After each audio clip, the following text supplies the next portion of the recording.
नमस्कार, मैं करिश्मा मानी आप सभी दर्शकों का इनक्रेडिबल न्यूज में हार्दिक स्वागत करती हूँ। ચોક્કસપણે આજની પ્રેસ કોન્ફરન્સ અંજાર નગર અને તાલુકાના વિકાસની દિશામાં જે રીતે પ્રયત્નો થઈ રહ્યા છે એ પ્રયત્નો વિષયમાં પ્રેસને અવગત કરવા માટે કંઈક સૂચનો હોય અને એ સૂચનોના માધ્યમથી આગામી દિવસોમાં કઈ પણ પ્રકારના પ્રગતિ માટે કે વિકાસ માટેના કામોની વાત હોય, જે રીતે થઈ રહ્યું છે કામો, અંજારની જે રીતે પ્રગતિ થઈ રહી છે એ પ્રગતિનો આછો ચિતાર કરીને લોકો એનાથી અવગત થઈ શકે શું થઈ રહ્યું છે એવા વિવિધ આશયો સાથે, અને ખાસ કરીને બે બજેટ, એ ભારત સરકારનો આદરણીય મોદી સાહેબની સરકારનો બજેટ અને ગુજરાતનો આદરણીય ભૂપેન્દ્રભાઈ પટેલ સાહેબની સરકારે જે રીતે રેકોર્ડ બ્રેક બજેટ આપીને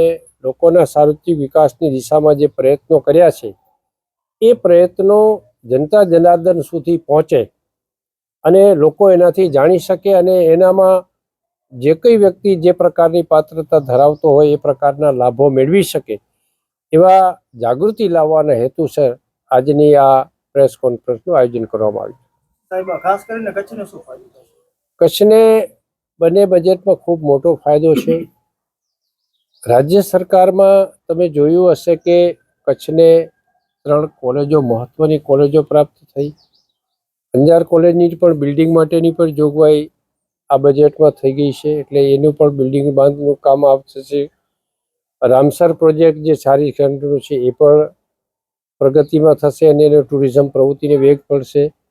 ધોળાવીરા માટે પણ સાઇટનો વિકાસ, વધુ વિકાસ કરીને ધોળાવીરાને પણ એક ટુરિઝમ સેન્ટર તરીકે વધુ વિસ્તૃત થઈ શકે અથવા વધુ પ્રગતિ કરી શકે એ દિશામાં છે. નર્મદાની વાત આવે તો નર્મદાના પણ પાણી વધુમાં વિસ્તારો સુધી ઝડપથી પહોંચી શકે એના માટેના પ્રાવધાન છે. ગંડક વાવડ કાઢવાની જે કંઈ વાત છે એને દૂર કરીને ઉપજાઉ અને ફળાઉ વૃક્ષો વાવેતર કરીને એ આખી જમીનને ફળદ્રુપ બનાવવાની વાત છે. અન્ય અનેક બાબતોમાં એ ખનીજની વાત હોય, વાહન વ્યવહારની વાત હોય, શિક્ષણની વાત હોય, શાળા આરોગ્યની વાત હોય, તો મહિલાઓની બાળ કલ્યાણની વાત હોય, ખેડૂતોના હિતની વાત હોય, તો તમામ ક્ષેત્રે સાર્વત્રિક વિકાસની દિશામાં પ્રગતિ કરવા માટેનો આ રાજ્ય સરકારનો પ્રયત્ન છે. અને કચ્છનો અલગ ના આવે ને, એક આખા દેશનો, આખા રાજ્યનો 4,08,053 કરોડ. હાઈએસ્ટ એજ્યુકેશનનું 63,000 કરોડ રૂપિયાની જોગવાઈ શિક્ષણ માટે કરવામાં આવી છે. માહિતી ખાતાની ઓફિસ પહેલા અહીંયા હતી, પછી ભુજ આવી, પણ અહીંયા પાછી ક્યારે આવશે? કારણ કે જ્યારે પણ ગુજરાત રાજ્યના મંત્રી અહીંયા હોય, વાસણભાઈ હતા, તો અહીંયા એમ કે ત્યારે અહીંયા આવતા. તો તમે જ્યારે પણ હો છો ત્યારે ઇન્ફોર્મેશન ડિપાર્ટમેન્ટ નથી હોતું. ચોક્કસપણે તમારું સૂચન ધ્યાનમાં છે અને સરકારની પણ પોલિસી રહે છે કે વધુમાં વધુ માહિતી લોકો સુધી પહોંચે, સરળતાથી પહોંચે એવા ભાગરૂપે સરકાર પોલિસી રહે છે. કદાચ આવતા દિવસોમાં એ અંગેની પ્રાદેશિક લેવલ પર કચેરીઓ ખોલવાની શરૂઆત થઈ જશે. ડિજિટલ ઇન્ડિયાનો પ્રચાર તમારી સરકાર જ કરે છે અને ડિજિટલ પત્રકારોને પછી પાસ લેવામાં જ પ્રોબ્લેમ આવે છે. ના, એવું કાંઈ હોય ધ્યાને તો ચોક્કસ મૂકજો. કંઈ હોય તો તકલીફ હોય, આપણે બધા એના માટે જ છીએ. તકલીફ હોય, ટ્રાયલ એન્ડ એરર સિસ્ટમ.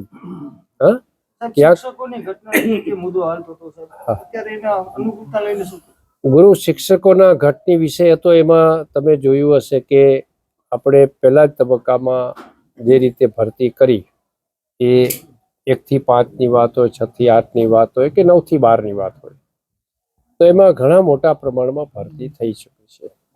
કચ્છને પેશિલ ભરતી છે એટલે કેટલાક ઉમેદવારો પોતાનો મૂળભૂત અધિકારોનું પાલન કરી અને નિયમ ધોરણે કદાચ 25-50 શિક્ષકો છૂટા થતા હોય, પણ કચ્છને જે ફાળવણી કરી છે એની પૂરતા નહીં થાય ત્યાં સુધી આ પ્રક્રિયા ચાલુ રહેશે. એટલે કચ્છને કોઈ અન્યાય થવાનો કે ન મળવાનો પ્રશ્ન રહેશે નહીં. ગુરુ